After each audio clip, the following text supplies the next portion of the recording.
'Tis the season to find glimmers.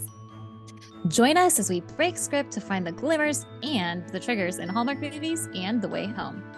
So grab your preferred cup of cheer with Fa La La La La and Nini.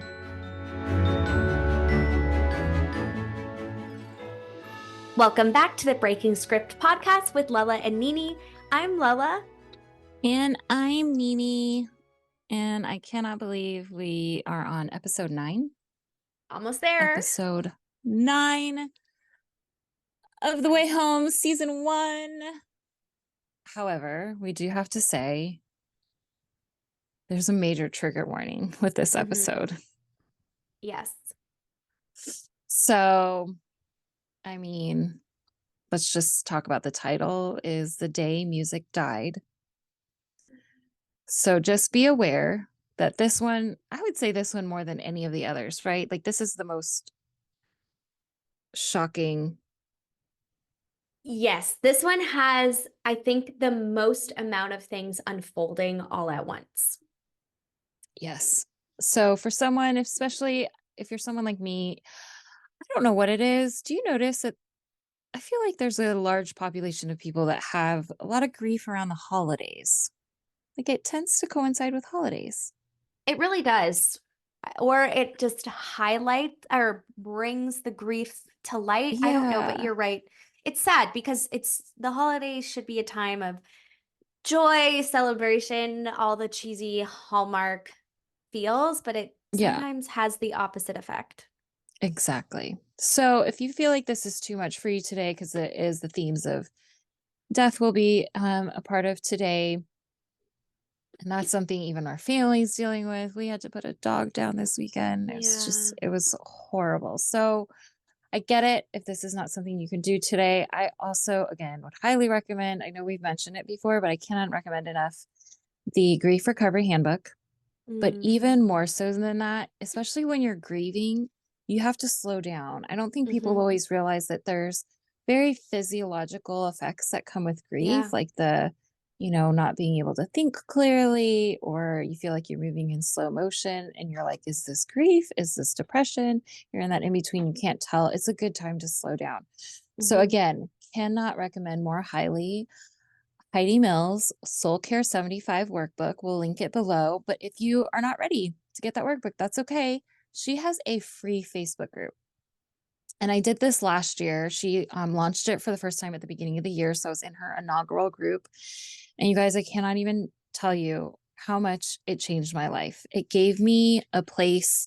I think a lot of times, especially with like new year, new you, and you're like hustling, that you need a community to have that like try softer voice. And having a community and more voices that are encouraging you to go in that direction is so incredibly helpful. So I'm going to link it below. She has a free Facebook group where at least you can hear other people that are doing the try softer approach and working in the Soul Care 75. She has, if you get the workbook, she has daily reflection questions in her journal. There's always like a story or a message, and then how you actually walk this out in a reflection journal. It's fantastic. I'm doing it again this year. It couldn't have come more perfectly. So that's just my plug before we jump into today. But if you need something happy, there's Tyler Hynes movies this Saturday, January 13th. We haven't reviewed yet. Okay. Winter in Vale. Love it. That's Vail, Colorado. And Always Amore is about an Italian restaurant tour. So, Lala, out of those two, which one would you pick? Winter in Vale, Colorado, or an Italian restaurant? Probably Winter in Vale. Yeah. Let me tell you why that's going to be on one of our next, if we revive boba breaks, why we're going to be traveling there. It's one of like the top of my bucket list. It's actually, let's put it this way. Winter in Vale inspired boba breaks because of what they offer in that one. So let's move on, shall we? Shall we?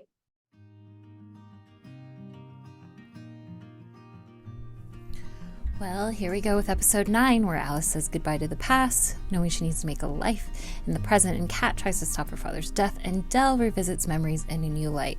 Let's do this. The day music died. In 2000, Teen Cat and Teen Brady are out for dinner at the Point Cafe. Teen Cat shares that things are bad at home, and Teen Brady invites her to move with him to Minneapolis. As they prepare to leave the cafe, they see a police car drive by. Teen Brady sees it as a sign to get going. They arrive back at the Landrys to learn the police car was on the way there. Teen Elliot runs over to find out what's happening. They deliver the news that Colton didn't survive a car accident. Teen Cat grabs Teen Elliot's hand rather than Teen Brady's for comfort. In 2023, Kat packs a toiletry bag and heads to the kitchen. She tells Alice she needs a break and will spend the weekend away. But she heads to Elliot's house and asks to spend the weekend with him. She shares her plan with Elliot that she needs to go to the past to get answers about Colton. In 2000, she visits the farm to watch as Colton sees her teenage self off to the train station. He says his goodbyes and heads to his truck. He notices he left his keys inside the house, so he goes for them. Adult Cat uses it as an opportunity to sneak into the truck's bed. Colton returns and heads to an unknown destination. At the point in 2023, Elliot has flashbacks of Teen Cat telling him that she's leaving for the University of Minnesota. Alice pulls him out of the memory when she takes a seat at his table. She explains that the last few trips to the past have been rough and she wants to leave the past in the past. Elliot commends Alice for her wisdom. Then Spencer and Zoe enter and share the good news that Spencer has been hired to cater an event at the Roxy. The two seem so happy about their current lives, and Alice realizes how much she's missed out on the present. When Colton arrives at his location, Adult Cat watches him exit his truck and approach a house. A woman opens the door to welcome him in. Kat approaches the house and Colton opens the door and asks if she's coming in to join them. She does and realizes that Colton is at a grief support group. They welcome Kat, who introduces herself as Rose. Colton shares that the search for Jacob is over and that everyone, including the private investigator, has given up. But he doesn't believe he's strong enough to give up. He cries because he feels he no longer knows how to be a good husband to the wife he loves or a loving dad. In 2023, Dell and Alice take a walk. Alice shares that she's been too focused on what was rather than what is, causing her to miss out on developing current friendships. Dell shows Alice that the pond will freeze over in the winter, and perhaps they should take a cue from Mother Nature. Dell tells Alice that seasons change and they should evolve and focus on what is. Colton gives Adult Cat a ride back home to Port Haven. He wants to drop her off at the doorstep, but she says dropping her off on the road is better because she wants to keep the support group a secret from her family. He leaves her there, and she notices that it is the same place that he will have his accident. In 2023 at Elliot's house, Kat tells Elliot that the rumors were wrong and it wasn't another woman, but a support group. She shares that she wants to go back to prevent her father's death. Elliot doesn't believe it's a good idea to experience a family tragedy twice. I mean, who would? In 2000, Alice arrives at the Landrys to see Teen Cat, but she isn't home. She enters her room and discovers the Alice in Wonderland book. She flips through the pages and lands on the line, "It's no use going back to yesterday because I was a different person then." Alice underlines it. Downstairs, she asks Colton to play the song he once taught her. He agrees and grabs his guitar and plays the love song for Dell. Dell hears the song and gets emotional, and so does Alice. She prepares to leave and says her final goodbyes to Colton. After her return to the present, Alice approaches the farm in tears. Dell hears her and runs to comfort her. Alice shares with her that she's so happy that Dell is still around. Dell's confused, but comforts her anyway. At the cafe, Elliot arrives for dinner. He has another flashback of Teen Cat, Teen Nick, and Teen Elliot on graduation day. Teen Cat is sharing that she's off to college, and Teen Elliot is the only friendly face to see her off. He promises her that he will do anything for her. Elliot snaps out of the memory and leaves the cafe for the Herald, and while there, he asks Byron for access to the archives. At home, Dell and Alice share a moment. They are finally relating, and both agree to let go of the past. Alice calls Dell Grandma for the first time, and Dell is overjoyed. Elliot returns home and finds a damp cat on the floor. The pond has rejected her. Elliot comforts her, letting her know that it's a sign that it's not time to go. Kat reflects on the moment she grabbed Teen Elliot's hand the night her dad died instead of Teen Brady's. She realizes that she should have never let go of his hand. Adult Cat returns to the past and finds Colton ready to take her to the support group. In the meeting, Colton shares how he wishes his marriage could work, as well as the sorrow he carries for his daughter. Adult Cat cries, hearing her dad open up. Colton gives Kat a ride home, and she tells him that she lost her dad. He comforts her and tells her the future is stronger than the past. In 2023, Kat shares the moment with Elliot. She figures out that her father might have been returning home from the support group the night his truck crashed. Kat tells Elliot that she wants to return to stop it now that she knows the route. Elliot tells her to just let it be, but she refuses. But Elliot wants them to be more than just the past. He wants to talk about the future. Alice arrives, and even she pleads with Kat to leave the past alone. In the living room, Kat shares with Dell that Colton was going to therapy and he was trying to heal for the family. Dell wants to do healing for herself. Kat leaves Dell to listen to music, and she falls into a memory of her and Colton dancing as he tells her that she's his home. Alice asks her mom to have a sleepover with her, like old times, and she shows Kat the underlined message in the Alice in Wonderland book that she left as a message for her. Later, Kat heads back to the pond to try to save Colton. She arrives back at the location where his truck crashed in 2000. Alice joins her there to plead with her to leave. As Alice tries to pull her mom back towards the pond, Colton's truck approaches. He swerves to avoid hitting Alice and crashes into the pole. They hear sirens, and Alice pleads with her mom to leave. Kat says her goodbyes to her father as his life leaves his body.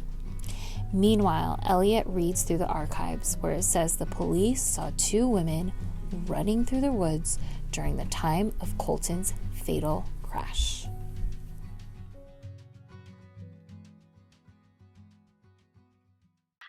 Okay, now is a part of our episode where we give episode 9 a rating.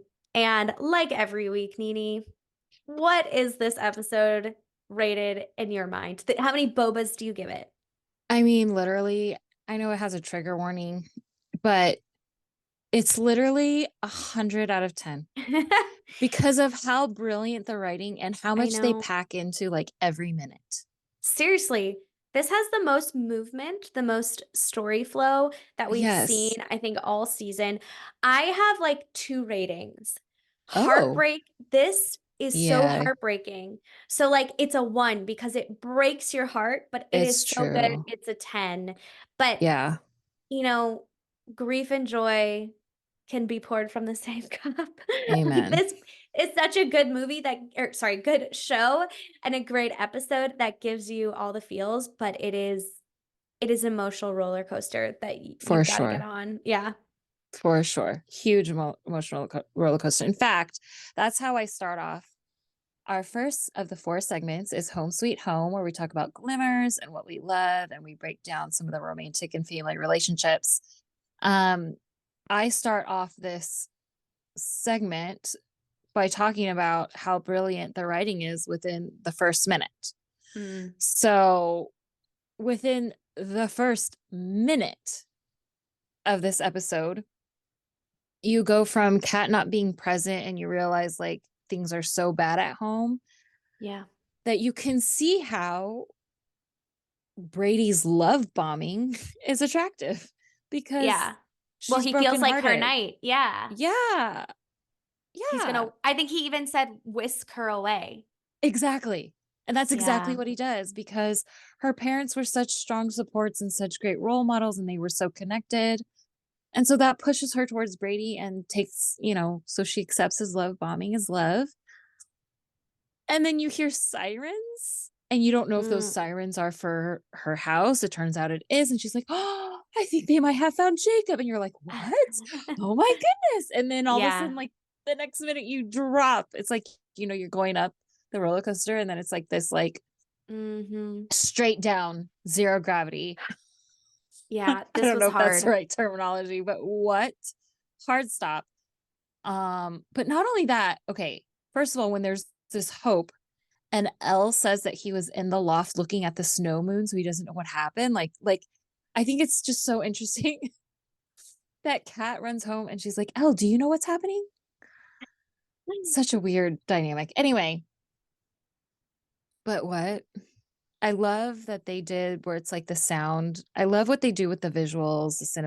cinematography, that the sound is going in and out because I've totally had that where it's like you can sometimes have tunnel vision or it Mm. goes blurry or it goes wonky and then the sound goes all garbled. I've had that before. So I totally get that. Anyways, it's heart-wrenching, Mm. but it makes me so happy because of the brilliant writing. That's within the first minute. And I feel like Yeah. that sets the tone for the rest of the minutes, right? Like Oh, totally. How brilliant. But anyways, what do you have here, Lala? Okay. So again, I agree. This was probably out of all, 9 episodes that we've seen so far, the most heartbreaking. But this one highlights every character's vulnerability in a much Yes. greater way. Like we've seen the Yes. vulnerabilities unfold, we see the issues, but this is like it's almost like every character Mm-hmm. vulnerability highlighted or just what's happening. So like Colton, for the first Yes. time, we see the impact of his grief. We see the pain of his grief. We haven't seen that before. Dell, Exactly. we see really the walls that she's created because of the distance and the pain she's felt from Colton and losing Jacob.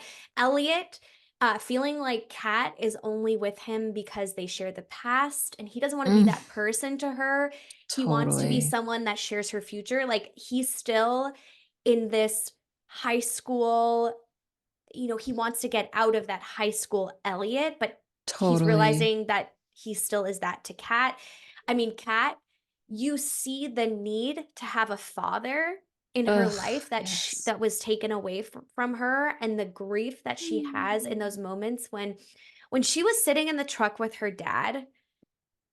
Oh, it just I can't even tell you what I felt because I put myself in her Mm. shoes as if my dad didn't know it was me and I had, and Ugh, if he had passed and I had the opportunity to be with him, like how yeah. much that hurt me.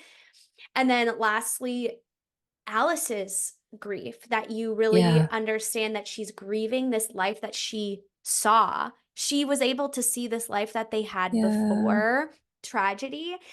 And just now she sees what it is, but she has to grieve losing Colton, losing Jacob, but being Mhm. thankful to have dealt like there's so much that goes on in this episode and you see Yeah, each character for what they're totally. going through.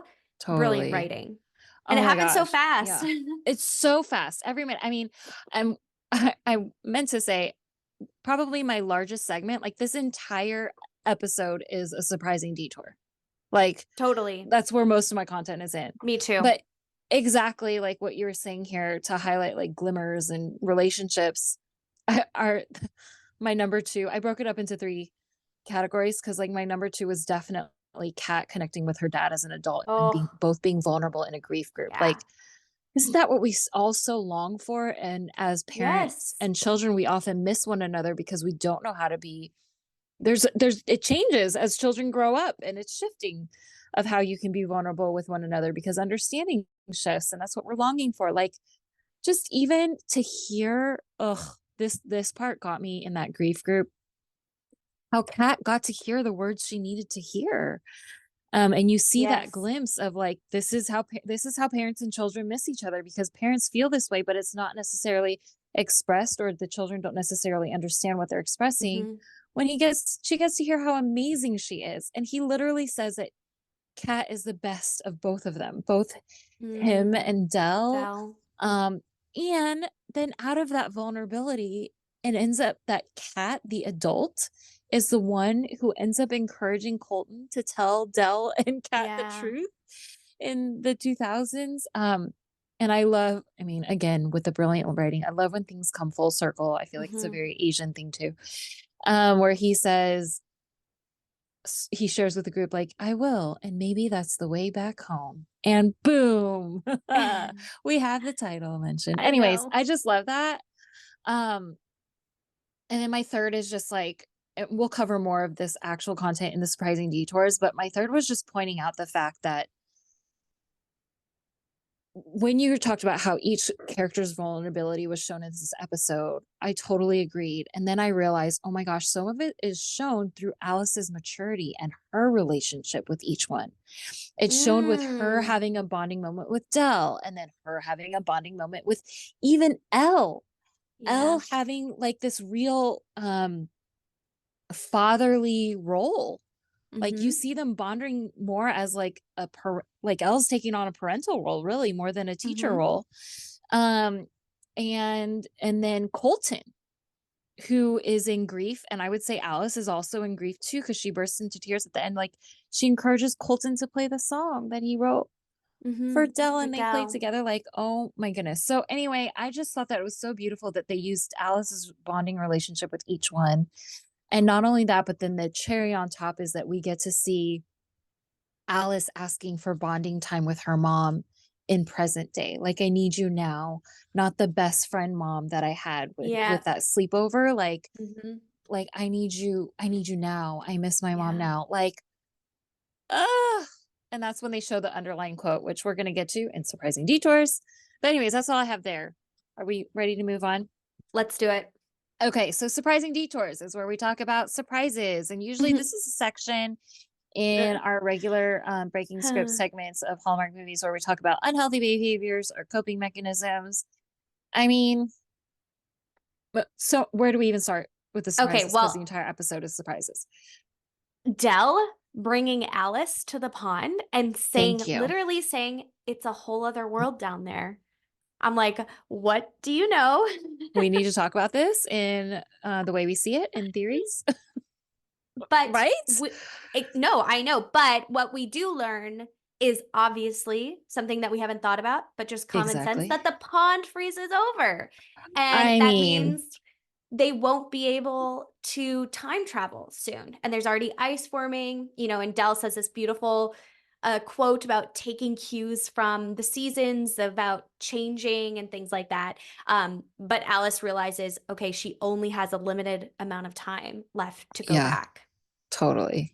It's we're gonna revisit this again in Dead Ends and the way we see it. Oh. But oh my goodness, the fact that we have this new like is the pond gonna freeze over as Cat is going back now was what I thought. Anyways, we'll have to get to that in the way we see it. Mm. I'm not gonna go, but the fact that now mother is hiding from the daughter, that the mother's at her boyfriend's for the weekend, how the tables turn. Yep. And it's not just a surprise for us, it's a surprise for Elle too, that she didn't ask first if she could stay over. I mean, Yeah, wait a I second. did think that What was is that interesting. about? I forgot about this. And then I was like, oh, is this like a secret rendezvous? And I actually thought they were going away Somewhere. together. Yeah. Right. And then obviously what you realize when she shows up at his house and he's clearly surprised that this was her plan, not theirs. Well, wouldn't it have been nice if she whisked him away? I'm sure he was Hmm. surprised too, because like obviously she's there for what she calls a little time travel on the side, which seeing his face drop I and like his know. heart sink was like I know. heart-wrenching. Yeah. Um, and the fact that when they're talking, again, this might be need to be in the way we see it, but that Elle doesn't remember. As the whole basis of this episode, the setup is that um Kat and Dell do not agree that Colton didn't have another woman, right? And so Kat is Right. still like trying to look for evidence. Um, just so interesting that Elle doesn't remember a strange woman at the funeral that Dell remembers. Like, That is literally my one of my points because he knows future Cat, he knows past Cat. Like, do you know what I yeah. mean? How does he Yeah, not like what is recognize? Which happening goes here? back to the theory that there must be something where you cannot be recognized in the past. Because even, yeah, I can't give any I know spoilers that's why away. so much of this is surprising detours in the way we see it. Like we almost have to do it at the same time. Yeah. There's just so Okay. much of that. But a big surprise that we learn in this episode is Yes. that Colton is attending grief counseling. Oh my Mystery goodness. solved. Um, Exactly. but the question still lingers, who was the woman at the funeral? Was it a woman from the group? Like, that's Yeah, something we don't know, but we do know that he wasn't just a philanderer. He's going to exactly. actually therapy, which is very helpful. Yes. And then the last thing I want to mention for me that was, I guess, a detour, a surprising detour, is in this episode, really the focus of the story shifts from Jacob's disappearance. We spend the first, I don't know, 8 episodes Exactly. really focused on Jacob's disappearance. And now the story shifts to the focus of what happened to Colton, which is new Right. because up until this point, there's actually not a lot. It's just that Colton Right. had died. Right. I think we learned in episode 8 that it was an accident, but we don't Mhm. know much about it. We get these little Easter eggs when Kat gets dropped off at the pole, and there's Right. clearly significance about that pole. Um, Right. and then we also learn that there is rumors that Colton's car crash was due to maybe like drinking and driving. It's never actually said. It's just it's alluded to. That's interesting because it was a surprise to me. I felt like Kat was implying when Elliot has a flashback in the diner while he's like in the diner in current Yeah. day, and he has the flashback of him and Kat sitting in the same diner Booth. where Kat's telling him that she's leaving Oh, yeah, for yeah, yeah. University of Minnesota. Mm. I felt like she was implying that he committed suicide. Oh, wow. See? Whoa. I guess it's left up to your interpretation. And that's why they do such a great job writing Exactly. this. Because I was Such like, brilliant oh, writing. was he drunk driving? That's what I thought for some reason. Isn't this is see, Fascinating. brilliant writing. Is it suicide? Is it drunk driving? We don't know. I mean, and also super surprising the fact that Kat and Colton can interact so deeply and intimately.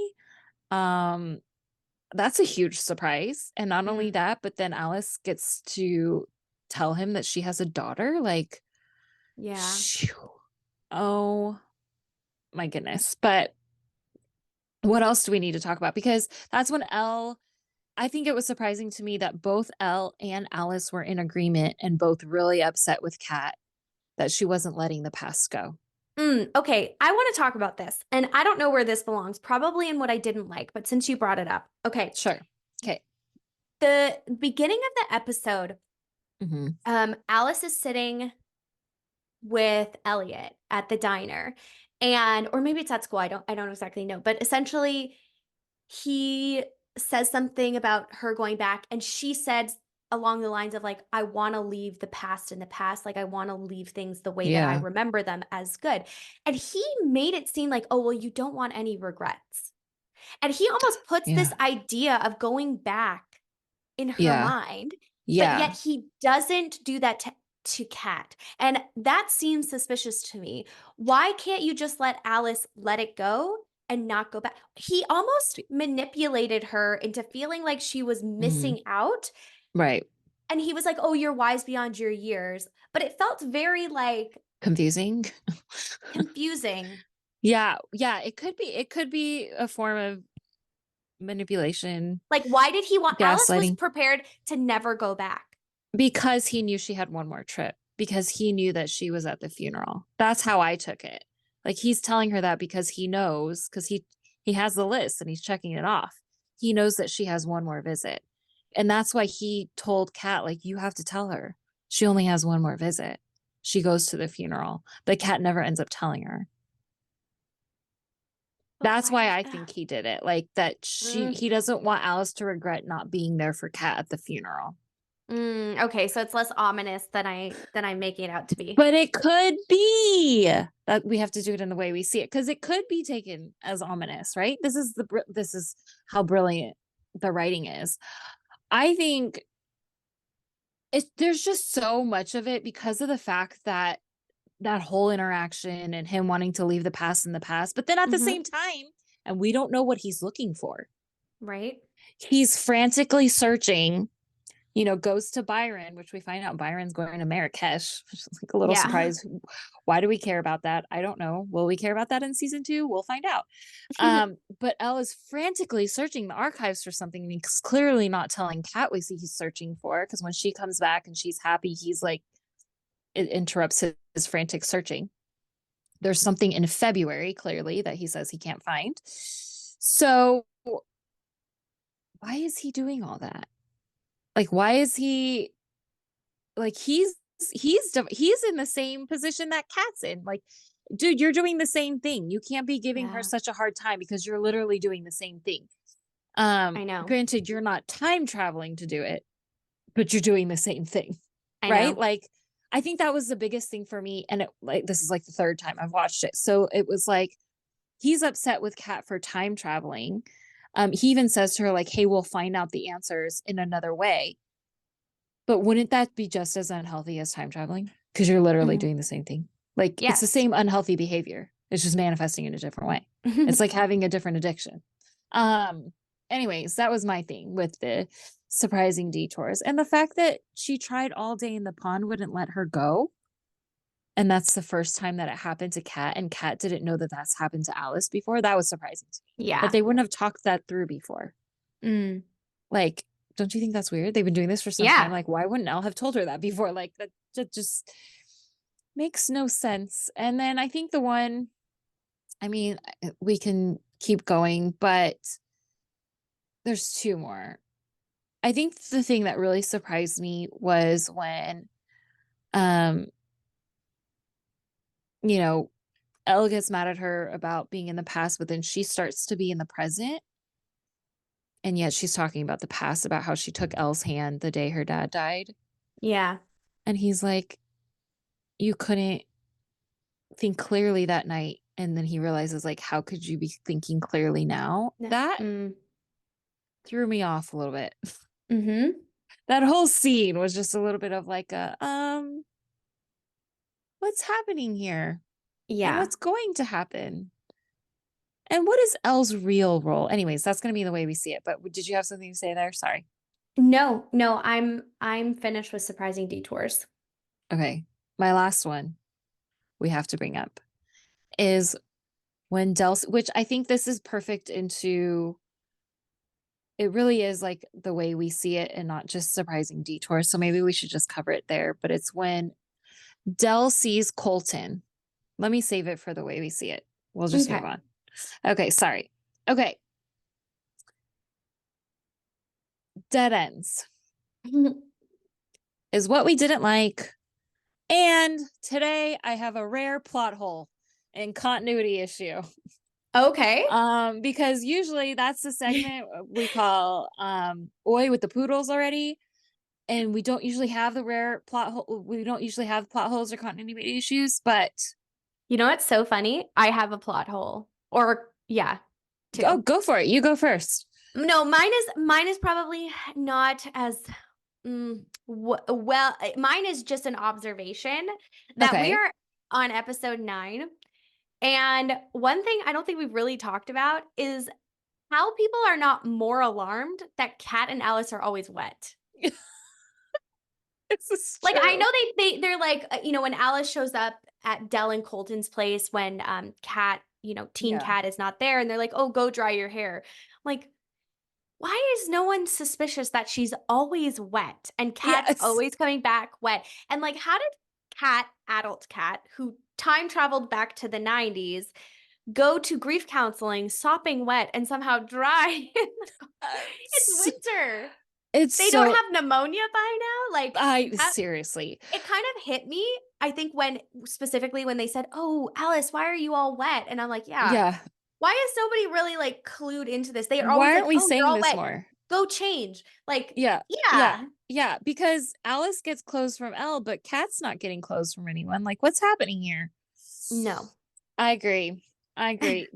The bigger one though Mhm.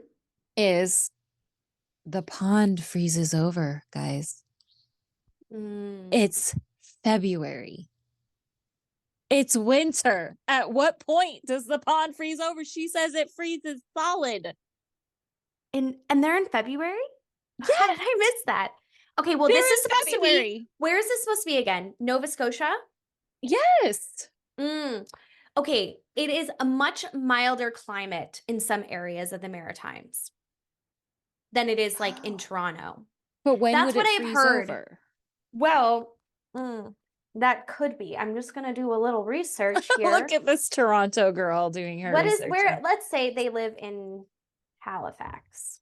This is hilarious. We're fact Okay, checking here. what Halifax weather forecast? Well, if it's any year like today, this year, they're definitely not frozen over. But, I mean, it's pretty mild there right now. It's actually very similar to Toronto right now. But she says So that it you're right. freezes over every year. Yeah, you know Like, what? But you know what? It might not freeze over till February, but you're right. It is a continuity. It's February. It's probably yeah, already frozen over. You're it's right. an issue here, guys. It's an issue. Because at what point, like, are you frozen over in December, not February? No, that's not a thing in Canada. I don't know. Fine. We shall move on then. Um, the way we see it, which is unique to the way home, because we've got theories here, guys. Like, instead of happily ever after, this one probably has the most in terms of theories. I know you said Mm. you had one here. What was it? Um, just like basically what's happening with Elliot. Like I feel that he is some type of mastermind and his I don't want to call it bitterness, but there's some type of resentment that's starting to show. Mhm. And I don't know, there's just something that feels off. My Mhm. other prediction is what I've said this whole time is I really just feel like Dell knows something about Everything. the pond. Yeah. Yes, I but I'm also the whole thing where she doesn't recognize either Mhm. Kat or Alice Mhm. is what throws me off. But Totally. my gut is that she knows something and she Yeah. knows something about the pond. Yeah. Yeah. For me, I always thought that she had time traveled herself previously while because she hasn't been in touch Oh. with Alice and Kat for so long. And so for 20 years, over the 20 years, probably she was time traveling and maybe she messed something up or maybe she did it multiple times. And Oh, that's why she got to wow. the point where she needed to let go. But in order to really let go, she Ah. couldn't tell anyone else about it. Oh, wow. Very That well was thought my out. first elaborate theory. Um, I will say the first time I watched this episode, I do remember because of how many times Kat was in the car with Colton. I originally thought, "Oh my gosh, She's gonna what die? if what if Kat was in the car with Colton and caused the Yes, accident because I she did was think in that the too. car with him?" I was Yes, I did fully think that expecting too. her to be in the car with him. And that somehow he saved her life, like in the car. I wasn't sure how that was going to be happening, but yeah, I definitely thought that, and I thought that, it potentially was something that Dell was aware of Mm, if she had time traveled, that she might have known that's why all the weird, difficult relationships mm. because Dell says something when she says to Alice, "We've both been stuck in the past." I have wondered, did that mean at Oh, some point she was literally in the stuck past. in the past? Like, the pond freezes over. At some point, did she get stuck in the Oh. past because the pond froze over? And so, like, so how much time does that represent? And how does that affect the time travel when the pond freezes over and then you go back in again after the pond freezes over? Like, does that change the rules? Anyways, Hmm. those are my elaborate thoughts. Okay. You're welcome. So that leads to this, it continues this whole theory with Dell when she has the quote unquote memory of Colton. When she's listening to the music and Yeah. Colton comes back, Yeah. is he really there? Is it not a memory? And he's really there. Is he time Time traveling? traveling? No, I'm serious. This is my biggest theory is that Colton has been time traveling. And actually, that's how Dell ended up time traveling because Colton did it first. So when he was working with the PI, maybe he was time traveling to try to save Jacob after the PI gave up. And then that's how Dell found out about it eventually.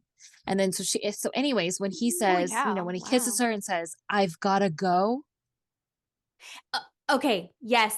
I remember watching this the first time and having that thought, but it didn't really occur to me this time. I think it just felt more, I don't know, my heart was breaking. I was more emotional the I second know, time I around. get it. But like, why does he gotta go? And why isn't he telling her until tomorrow? Like, what is he doing? Is he time traveling to do something? And that's why he can't, like, I think he's trying to fix it. I think he's time traveling. And I think he's trying to fix it so that tomorrow I'm going to tell you everything because Jacob's going to be there and then I'm going to tell you everything. Wow, my heart. I'm not ready for episode 10. You shouldn't. I need a couple days to like emotionally prepare. And this is everyone's PSA. If you're gonna watch episode 10, you know, take care of yourself before.